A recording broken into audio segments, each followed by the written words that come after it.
नमो नमः सर्वेभ्यो। सर्वेषां स्वागतम अभिनंदनम अस्मिन् कार्यशालायां। बृहत् पाराशर होरा शास्त्र के इस तीसरे अध्याय की श्रृंखला में आपका पुनः स्वागत है। कल हम 41वें श्लोक तक पहुंच गए थे। आज हम 42वें श्लोक से बृहत् पाराशर होरा शास्त्र को आगे कर रहे हैं, कंटिन्यू कर रहे हैं। उससे पहले मैं आपके सामने स्क्रीन पर शेयर कर रहा हूं।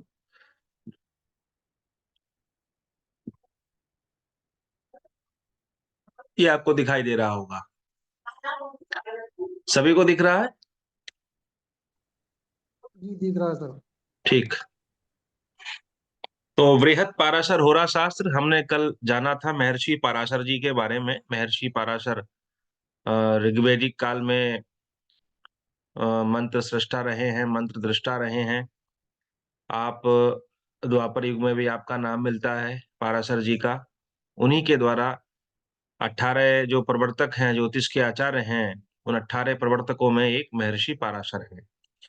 तो इस ज्योतिष की अनवरत श्रृंखला को 18 आचार्यों ने बढ़ाया है, जिसमें महर्षि पाराशर जी के अतिरिक्त महर्षि वराहमिहिर हैं, नारद जी हैं, इत्यादि 18 ऋषि हैं। तो महर्षि पाराशर जी द्वारा लिखित वृहत पाराशर होरा शास्त्र ज्योतिष का सर्वाधिक प्रामाणिक और मूल ग्रंथ है। तो तृतीय अध्याय का अध्ययन चल रहा है। 42वें श्लोक को हम पढ़ते हैं।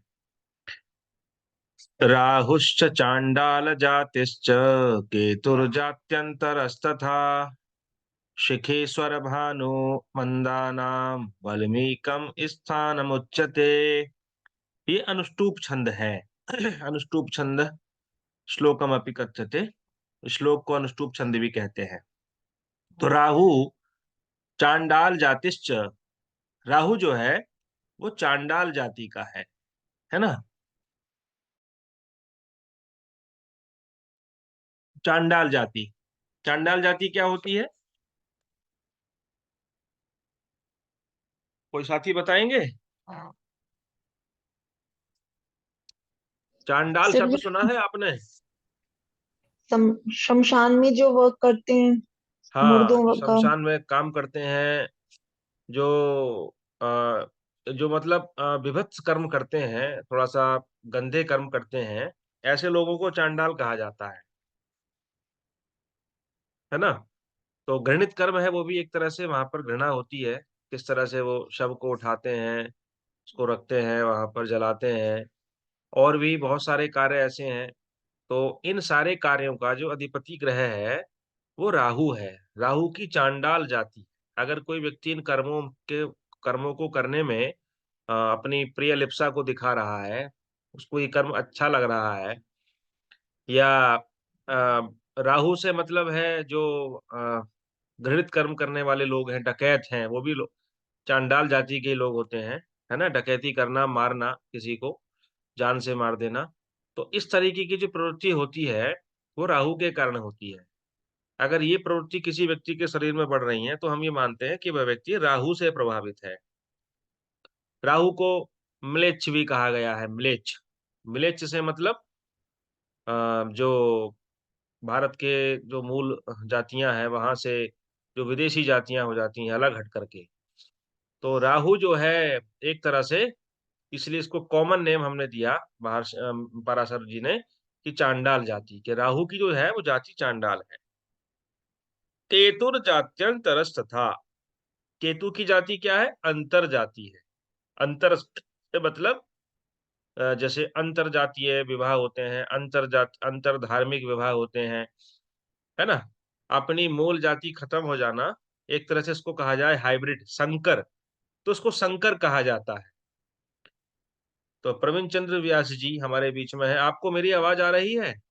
व्यास जी, मेरी आवाज आप तक पहुंच रही है?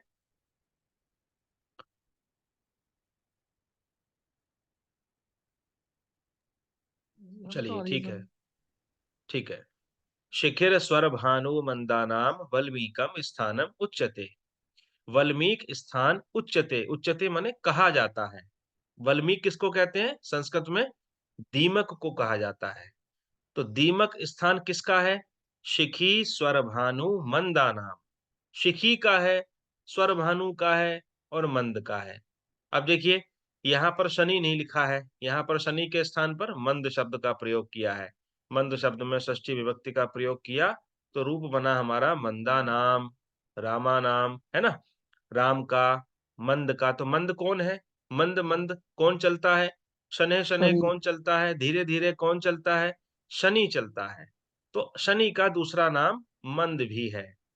स्वरभानु राहु को कहते हैं और शिखी केतु को कहते हैं। तो राहु, केतु और मंद माने शनि का जो स्थान कहा गया है वो वल्मीक यानी दीमक कहा गया है। जहां पर दीमक होती है उस स्थान का जो अधिपति ग्रह होते हैं वो राहु, केतु और शनि होते हैं। तो इस श्लोक से संबंधित किसी को कोई समस्या अगर है तो पूछ सकते हैं, नहीं तो मैं आगे बढ़ता हूँ। 43वें श्लोक पर चलते हैं हम। चित्रकंथा फणीन्द्रस्य केतोश्छिद्रयुतो द्विज सीसम राहोरनीलमणिः केतुर्ज्ञेयो द्विजोत्तम। हे द्विज में उत्तम, केतु को जानना चाहिए नीलमणि, नीलमणि। और सीसम राहो, राहु का जो धातु है वो कौन है? सीसा है, लेड इसको कहते हैं हम लोग। तो सीसे पर राहु का प्रभाव है, अधिकार है। नीलमणि पर केतु का अधिकार है। चित्रकंथा फणीन्द्रस्य केतुश्छिद्र युतो द्विज। चित्रकंथा, जो चित्र से अंकित वस्त्र होते हैं, है ना? अनेक रंग के जो वस्त्र होते हैं उन पर राहु का अधिकार है। और केतु छिद्र युतो द्विज, और केतु का जो अधिकार है वो छिद्र युक्त फटे हुए कपड़ों पर है ना? सन्यासी जो होते हैं वो सब इस तरीके के कपड़े पहनते हैं। तुम सन्यासी को भी केतु से ही निरूपित करते हैं। केतु मतलब सन्यासी। तो ये 43वां श्लोक हुआ। आगे बढ़ते हैं 44वें श्लोक पर। 44वें श्लोक में पराशर जी कह रहे हैं, गुरोः पीताम्बरं विप्र भृगुः क्षोमं तथैव च रक्तक्षोमं भास्करस्य इंदुः क्षोमं सितं द्विज। गुरु हो, गुरु हो पीताम्बरम विप्र। हे विप्र, गुरु को क्या जानना चाहिए? किस वस्त्र का जानना चाहिए? पीताम्बरम, पीत अंबरम, पीतानी अंबराणी यस्य सह, जिसके पीले वस्त्र हैं। कौन है वो? गुरु है। आप देखेंगे ब्रह्मांड में जो सौर मंडल है हमारा, उस सौर मंडल में बृहस्पति का जो रंग है वो लगभग हल्का हल्का पीला है। तो पीला पीला रंग बृहस्पति का ऋषियों ने बताया है, कितने समय पहले बताया, हजारों वर्ष पूर्व बताया कि बृहस्पति पीले रंग का है। पीले रंग का क्यों है? क्योंकि पीले रंग से जुड़े हुए जो उसके केमिकल्स हैं, जो रासायनिक यौगिक हैं, वहां पर उनकी प्रचुरता है, भंडार है। जैसे मंगल रक्त लाल दिखाई देता है, क्यों? क्योंकि कहते हैं कि मंगल पर आयरन के बहुत भंडार है। मंगल पर आयरन से जुड़े हुए खनिज बहुत है वहां पर, है ना? अब आप देखिए, मंगल को हमारे यहाँ मज्जा से जोड़ा गया है ना? मज्जा, उसमें कहीं ना कहीं रक्त से भी संबंध है, उसका हीमोग्लोबिन से संबंध है। हीमोग्लोबिन में आयरन सबसे ज्यादा होता है। तो आयरन का संबंध मंगल से जोड़ना, इसके माने कहीं ना कहीं ऋषियों की कितनी वैज्ञानिक दृष्टि रही होगी कि मंगल को उन्होंने जो है मज्जा से, रक्त से जोड़ दिया। तो ऐसे ही गुरु हो पीताम्बरम विप्र, गुरु का जो वस्त्र है वो पीला वस्त्र है, पीला अंबर है। तो बृहस्पति से संबंधित जब दान इत्यादि बताए जाते हैं तो बृहस्पतिवार को दान करना है, पीली वस्तुओं का दान करना है। कारण क्या है? कि जो पीला रंग है वो बृहस्पति को बहुत प्रिय है। भृगु क्षौमम तथैव च। भृगु, भृगु कौन है? शुक्र है, शुक्र का दूसरा नाम भृगु है ना? तो उनका जो वस्त्र है वो क्षोम है। क्षोम कहा जाता है रेशमी वस्त्र को। प्राचीन काल में अलसी के, सन के जो वस्त्र बनाए जाते थे उसको भी क्षोम कहा जाता था। तो हम इसको एक तरह से रेशमी वस्त्र के रूप में लेंगे। रेशमी वस्त्रों पर शुक्र का अधिकार है, क्योंकि शुक्र को सुंदरता प्रिय है। कल हम बात कर रहे थे कि जितने भी भोग हैं, वैभव हैं, गीत संगीत कलाएं हैं, नाचना गाना है, वह सब का सब शुक्र का ही क्षेत्र है। तो रेशमी वस्त्र भी एक तरह से श्रृंगारिक साधन है, तो वहां पर शुक्र का अधिकार लिया। रक्तक्षोमं भास्करस्य इंदोः क्षोमं सितम द्विज। रक्त क्षोमम, रक्त कहते हैं लाल, क्षोमम माने रेशमी वस्त्र। तो जो लाल रंग का जो रेशमी वस्त्र है उस पर भास्करस्य है, भास्कर का अधिकार है। भास्कर कौन होते हैं? भा करोति इति भास्कर है, जो प्रकाश करते हैं वही भास्कर हैं, यानी कि सूर्य देव, सूर्य को ही भास्कर कहा जाता है। तो सूर्य का जो वस्त्र है वो रक्त क्षोमम है ना, लाल रंग का वस्त्र है। और इंदु हो, इंदु किसको कहते हैं? चंद्रमा को कहते हैं। चंद्रमा का जो वस्त्र है वो कैसा क्षोमम है, कैसा रेशमी वस्त्र है? सितम, सितम मतलब श्वेत, साफ सुथरा, उज्जवल, ऐसा उनका वस्त्र है। अगले श्लोक में चलते हैं। बुधस्य कृष्ण क्षोमम तु रक्त वस्त्रम कुजस्य च वस्त्रम चित्रम शनेर विप्र पट्ट वस्त्रम तथैव च। बुधस्य, बुध का, से लग गया। देखो जिन शब्दों में से लग जाए उसको जान लीजिए वहां पर षष्ठी विभक्ति का प्रयोग हुआ है। तो इस शब्द में षष्ठी विभक्ति का प्रयोग है। बुधस्य, बुध का, रामस्य, राम का, है ना, मोहनस्य, मोहन का। तो ऐसे से लगने से उसका अर्थ हम का के संदर्भ में लेते हैं। तो बुध का कृष्ण क्षोमम, कैसा क्षोम है, कैसा वस्त्र है उनका? काले रंग का, काले रंग का पट्टा है उनका, काला रेशमी वस्त्र है। और रक्त वस्त्रम कुजस्य च, कुज का जो है वो रक्त वस्त्र है, लाल वस्त्र है। कुज कौन है? कुज कहते हैं मंगल को, मंगल मंगल का को। दूसरा नाम कुज है। आगे, वस्त्रम चित्रम शनैर्विप्र पट्ट वस्त्रम तथैव च। शनि का, शनि का जो वस्त्र है वो कैसा है? चित्रम, जिस पर चित्र अंकित हो, है ना। और पट्ट, पाट, पाट वस्त्र जो होता है, जो टांग लेते हैं कंधे, कंधे के ऊपर पट्टा, तो ये जो है शनि का है। तो इस तरह से इसमें हमने राहु से लेकर के, राहु केतु से लेकर के और सूर्य आदि जो सप्त ग्रह हैं शनि पर्यंत, उनके हमने वस्त्रों के बारे में समझा। महर्षि पाराशर जी ने किन किन ग्रहों के क्या क्या वस्त्र हैं, क्या क्या अधिकार है, इससे संबंधित ये श्लोक थे हमारे। इसमें किसी को कोई शंका, कोई किसी का प्रश्न, कोई किसी की जिज्ञासा हो तो पूछ सर सकते हैं। क्षमा चाह रहा हूँ, आज थोड़ा सा ट्रैफिक में फंसने की वजह से 42 नंबर वाला मैं सुन नहीं पाया। अच्छा तो अच्छा। हाँ, थोड़ा सा अगर 1 मिनट में अगर आप उस पर थोड़ा सा हाँ प्रकाश हाँ, मैं डाल दें कर थोड़ी। देता हूँ, मैं कर देता हूँ। राहुश्चांडाल जातिश्च केतुर्जात्यंतरस्तथा शिखि स्वरभानुमंदानाम वल्मीकम स्थानम उच्यते। राहु चांडाल जाति के हैं, है ना। चांडाल जो लोग होते हैं, चांडाल कर्म करने वाले, वहां पर राहु का अधिकार होता है। केतुर जात्यंतरस तथा, और अंतर जाति जहाँ हो, संकर जातियां हो, हाइब्रिड जहाँ पर हो, वहां पर केतु का अधिकार कहा जाता है। शिखी स्वर भानु, राहु और केतु, और मंदानाम, मंद चलने वाले शनि, इनका जो स्थान कहा गया है, स्थानम उच्चते, स्थान कहा जाता है क्या? वल्मीकम, वल्मीक यानी दीमक, जहां पर दीमक होती है उस स्थान पर शनि, राहु और केतु का प्रभाव।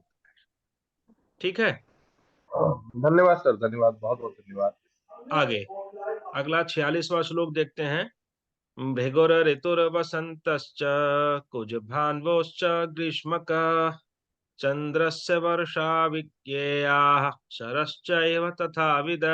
संस्कृत बोलने मात्र से आपके शरीर में जो अनावश्यक तत्व प्रवेश कर गए हैं वो भी निकलने लगते हैं, और अनुलोम विलोम और कपालभाति तो सहसा ही होने लगता है ना।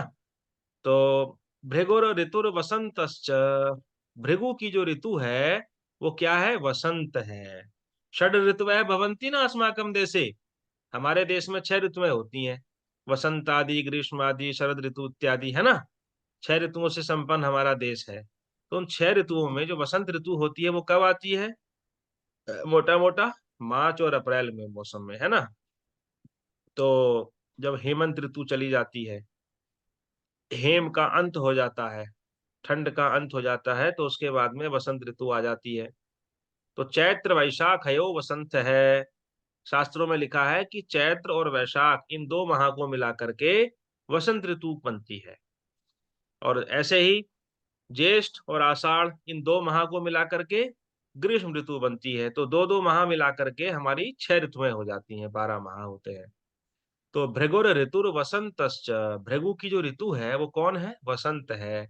अब देखिए, वसंत ऋतु में कामदेव सबसे अधिक प्रज्वलित हो जाते हैं। वसंत ऋतु, सारे तरफ देखेंगे सरसों के फूल उगने शुरू हो जाएंगे वसंत में, वसंत आ गया, है ना। वसंत आने वाला होता है तब उसी समय होली का पर्व आ जाता है, होली खेली जाती है, उमंग का, उत्साह का माहौल होता है, परिवेश होता है समस्त जगत में। तो इसलिए तो श्रृंगार है, जहाँ उत्साह है, जहाँ आनंद है ना, जहाँ पर मन प्रसन्न है, वहीं पर वसंत तो उस ऋतु का जो स्वामी है वो भृगु है, शुक्र है ना। तो जितना भी आनंद, जितना भी मन से आनंद है, जहां पर भी, समझ जाइए वहां पर शुक्र तो उपस्थित रहेंगे ही रहेंगे। शुक्र को ये सब चीजें बहुत प्रिय है। दैत्यों के गुरु हैं शुक्राचार्य। दैत्यों को मनोविनोद, है ना, आनंद, मौज मस्ती, मनोरंजन बहुत प्रिय होता है। बॉलीवुड में जितना भी गीत संगीत है, फिल्म संगीत वह सब शुक्र का ही क्षेत्र है, आनंद है। लोगों को फिल्मी गीत कितने प्रिय होते हैं, है ना। तो ये सारा का सारा क्षेत्र शुक्र का है। तो अगर जन्म पत्रिका में किसी के शुक्र की स्थिति बहुत अच्छी है, तो उसको ये मान के चलते हैं हम कि इस व्यक्ति को ललित कलाओं का और गीत संगीत का बहुत शौक होगा। उस व्यक्ति को ये सब चीजें अचानक मिल जाएंगी, है ना। बहुत कम प्रयास में ही व्यक्ति इन सब चीजों को पा लेता है। तो ये भृगो ऋतुर वसंतश्च, भृगु की जो ऋतु है वो वसंत है। कुज भान वोश्च ग्रीष्मकः, ग्रीष्म ऋतु किसकी होती है? कुज भान वोश्च, भान वोश्च की आप जब संधि विच्छेद करेंगे तो आपको शब्द मिलेगा यहां से भानु। भानु कहते हैं सूर्य को, और कुज कहते हैं मंगल को। तो मंगल की और भानु की जो ऋतु है वो ग्रीष्म है। क्यों? क्योंकि सूर्य की प्रकृति कैसी है? उष्ण प्रकृति के हैं सूर्य देव। सूर्य अपनी ऊष्मा से समस्त जग को गर्म करते हैं। ऐसे ही मंगल, मंगल रक्त दिखाई देता है क्योंकि वहां पर भी गर्मी है। तो मंगल और भानु की ऋतु को ऋषियों ने देखो किस प्रकार से ग्रीष्म ऋतु से जोड़ा है। आगे, चंद्रस्य वर्षा विज्ञेया शरच्चैव तथा विदः, चंद्रस्य, चंद्र की, वर्षा ऋतु को विज्ञेया माने जानना चाहिए, है ना। चंद्रमा की ऋतु कौन है? वर्षा ऋतु। चंद्रमा कौन है? कल हमने पढ़ा था चंद्रमा जल है। तो जल से संबंधित ऋतु क्या हुई उनकी? वर्षा ऋतु हो गई। चंद्रमा पर जल है, चंद्रमा जल को खींचता है। पूर्णिमा पर ज्वार भाटा आते हैं चंद्रमा पर, है ना। पानी, पानी खींचता है, सागरों की लहरें उठती हैं। हमारे शरीर में सबसे ज्यादा पानी है। पानी होने की वजह से हमारा शरीर मन प्रधान हुआ, है ना। समस्त तो चंद्रमा मन सो जाता है, चंद्रमा कहाँ से उत्पन्न हुआ? मन से उत्पन्न हुआ। ठीक। तो मन, पानी, चंद्रमा, ये संबंध बना ना। तो ऋषियों ने चंद्रमा को वर्षा ऋतु से जोड़ा इसलिए। और अगला, शरद चैव तथा विदः, शरद ऋतु जो होती है, शरद ऋतु किसकी होती है? विद है। विद कौन है? जो विद्वान है। विद्वान कौन है? कौन है विद्वान ग्रह? बृहस्पति बुध, गुरु। बुध, बुध, बुध है। बुध, बुध। बुद्धि, है ना। तो बुध की जो ऋतु कही गई है वो शरद ऋतु कही है। देखिए क्रम से चल रहा है बिल्कुल यहाँ पर। आगे, हेमंतोपि गुरु ज्ञेय है।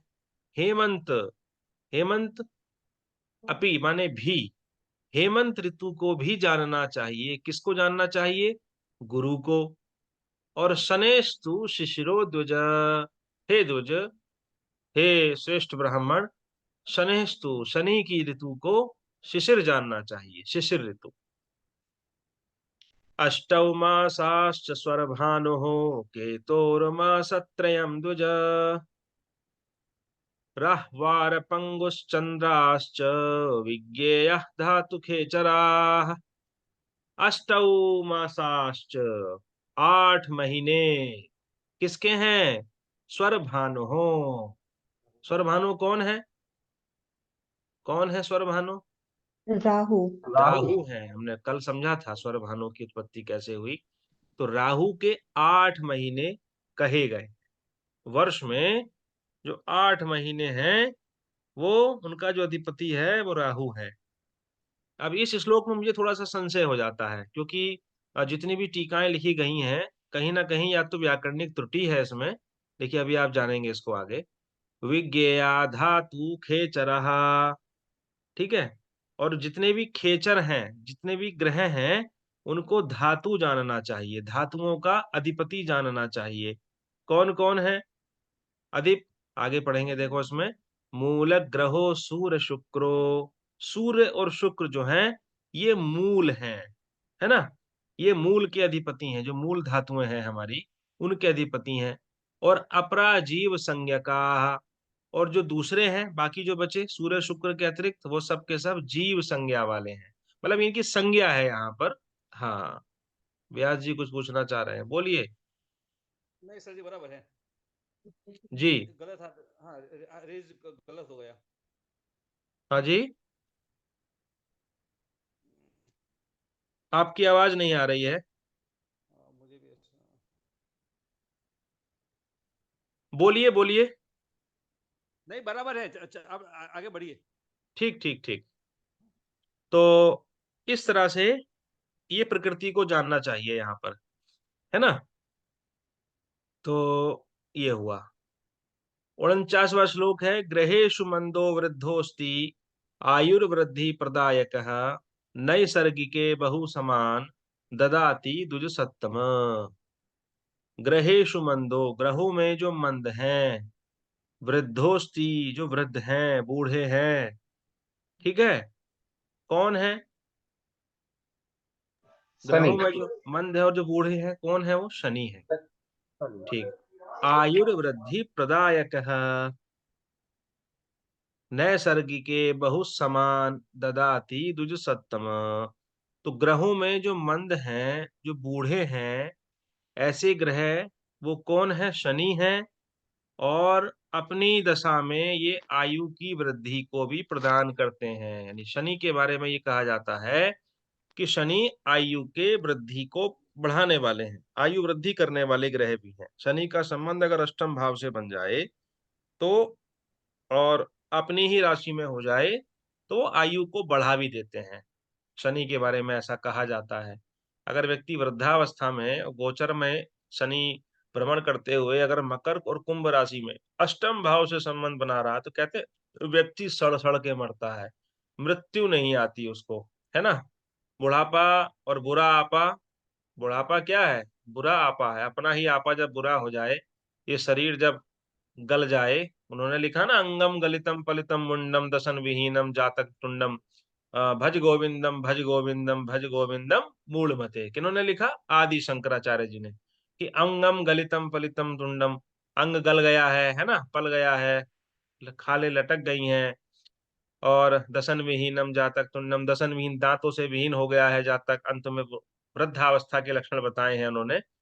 तो ऐसी स्थिति में क्या करना चाहिए, भज गोविंदम भज गोविंदम भज गोविंदम मूढ़मते। अरे मूढ़मती, तेरे अंदर बुद्धि नहीं है, तो उसको केवल और केवल भगवान का ही भजन करना चाहिए। क्योंकि अब कनेक्शन टूटने वाला है, अब संसार में मन रमाने से कुछ होगा नहीं। इसलिए वहां से कनेक्शन को कमजोर करते हुए और प्रभु से कनेक्शन को हमको जोड़ना चाहिए। तो ये हमारी आज की कक्षा थी। अगला जो श्लोक है वो ग्रहों के उच्च और नीच स्थान को लेकर के है, उसमें समय ज्यादा हो जाएगा, इसलिए मैं इस विषय को यहीं पर रोक रहा हूँ। और एक नया टॉपिक मैं आपके बीच में शेयर कर रहा हूँ, आपकी जानकारी बढ़ेगी, आपका ज्ञान बढ़ेगा, और अच्छा विषय है वो। देखिए, ये चित्र आपको दिखाई दे रहा होगा। इस चित्र में आपको क्या दिख रहा है? सर अर्धनारीश्वर अर्धनारीश्वर ग्रह। युक्त। पार्वती अर्धनारेश्वर है गुरु जी। ये अर्धनारीश्वर कौन है? शिव और पार्वती जी का। ये शिव और पार्वती जी हैं, अर्धनारीश्वर रूप है उनका। तो आप जी जानते हैं इसके पीछे का क्या रहस्य था, क्यों भगवान अर्धनारीश्वर के रूप में प्रकट हुए? कोई साथी बताएंगे, या मैं ही प्रवचन शुरू करूं? आप ही बताइए गुरु जी। अच्छा, देखिए भगवान शिव के भक्त हुए हैं, अनन्य भक्त हुए हैं एक, उनका नाम हुआ है भृंगी ऋषि, है ना? तो भृंगी भृंगी ऋषि जो हुए हैं, वो बहुत भक्त थे, अनन्य भक्त थे। मतलब शिव के अतिरिक्त कोई इष्ट ही नहीं था उनका, इतनी भक्ति थी उनमें, महादेव में इतनी प्रीति थी। तो माता पार्वती को भी वो शिव से अलग देखते थे। बोले ये तो अलग हैं, मेरे तो इष्ट केवल और केवल शिव हैं, महादेव शिव हैं। तो कई बार डाँट फटकार भी पड़ी उनकी, शिव ने समझाया भी ऐसा नहीं करना चाहिए, पार्वती भी मेरे ही अंश हैं। तो उनको ये समझ में बात नहीं आई। समझ में बात नहीं आई, ये कहें कि अति उत्साह के कारण वो शिव और पार्वती को अलग देखने लगे। तो एक बार परिक्रमा करने के लिए वो गए अपने कैलाश पर्वत पर भगवान शिव के पास। तो वहाँ पर शिव जी बैठे हुए हैं, बगल में पार्वती जी बैठी हुई हैं, विराजित हैं और शिव जो है वो अपने ध्यान में ध्यानस्थ हैं, लीन हैं बिल्कुल। तो जब परिक्रमा करनी शुरू कर दी उन्होंने, तो अब उन्होंने देखा कि बराबर में तो पार्वती जी बैठी हुई हैं। अब मैं इनकी तो मुझे परिक्रमा करनी नहीं है, मुझे तो केवल शिव की परिक्रमा करनी है। तो उन्होंने उनके मन में ये विचार आया, तो उन्होंने पार्वती को छोड़कर कैसे शिव की परिक्रमा की जाए? अब बीच में तो घुसा नहीं जा सकता उनके। तो पार्वती जी ने उनके मन के ये भाव पढ़ लिए। वो जो सोच रहे थे, उसको उन्होंने पढ़ लिया और मुस्कुराते हुए कहा भृंगी ऋषि से कि आप क्या सोच रहे हैं? महादेव की परिक्रमा अगर करने आए हैं, तो आप परिक्रमा कर लीजिए उनकी। जब ऐसा उन्होंने कहा, तो कहा कि ठीक है और आप परिक्रमा करिए, मैं भी आपको आशीर्वाद दूँगी और महादेव तो आपको आशीर्वाद देंगे ही देंगे। लेकिन भृंगी ऋषि को ये स्वीकार नहीं था कि परिक्रमा जो है मैं पार्वती की नहीं करूँगा। तो उनको कुछ समझ में नहीं आया। तो पहले तो उन्होंने पार्वती जी से अनुरोध किया कि आप थोड़ा-सा इधर होकर के बैठ जाएँ, अनुरोध किया उनसे कि थोड़ा दूर बैठ जाएँ।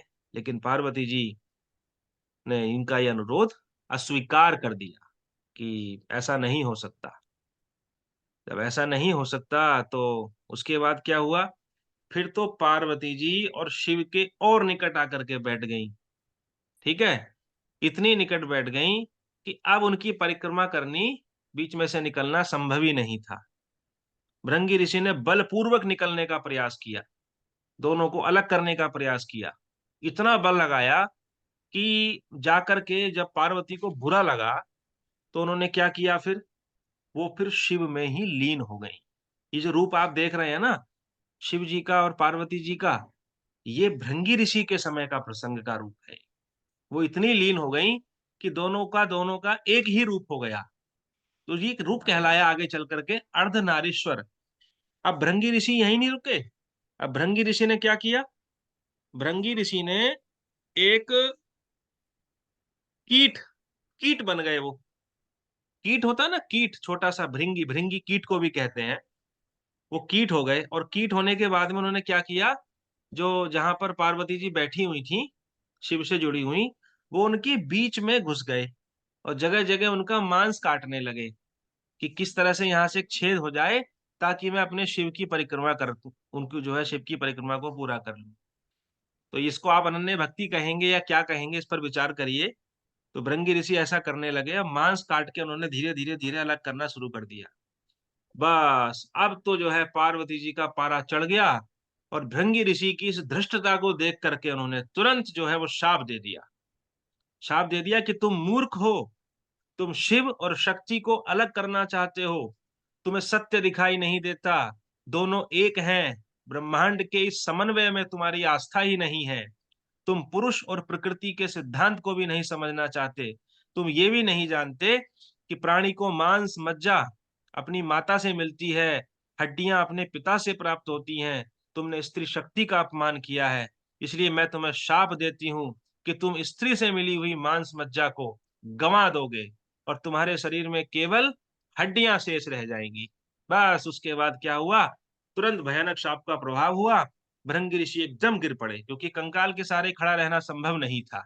वैज्ञानिक पृष्ठभूमि के सभी लोग यहाँ पर उपस्थित हैं। विज्ञान के द्वारा खाली कंकाल को आप खड़ा नहीं कर सकते जब जब तक उसमें मांस ना हो, चर्बी ना हो। जब सब उनका कंकाल नीचे गिर गया, तो भृंगी ऋषि ने क्षमा याचना की। उनको अपराध बोध हुआ कि गलत हुआ है, शिव जी को दया हुई उनके ऊपर, उन्होंने तुरंत उनको एक तीसरा पैर प्रदान कर दिया। ठीक है? तो 2 पैरों के ठीक बीच में एक तीसरा पैर उनके लगा दिया, फिर वो तुम इसी अवस्था में अब रहोगे क्योंकि तुमने जो है सृष्टि की मूल संकल्पना का निरादर किया है। तो अर्धनारीश्वर जो रूप था मेरा, वो तुमको यही बताने के लिए था कि स्त्री और पुरुष में कोई भेद नहीं है, प्रकृति के अस्तित्व के लिए दोनों का होना बहुत ज़रूरी है। तो यही दोनों को जो अलग देखते हैं, उनको ना शिव का आशीर्वाद मिलता है, ना पार्वती का आशीर्वाद मिलता है।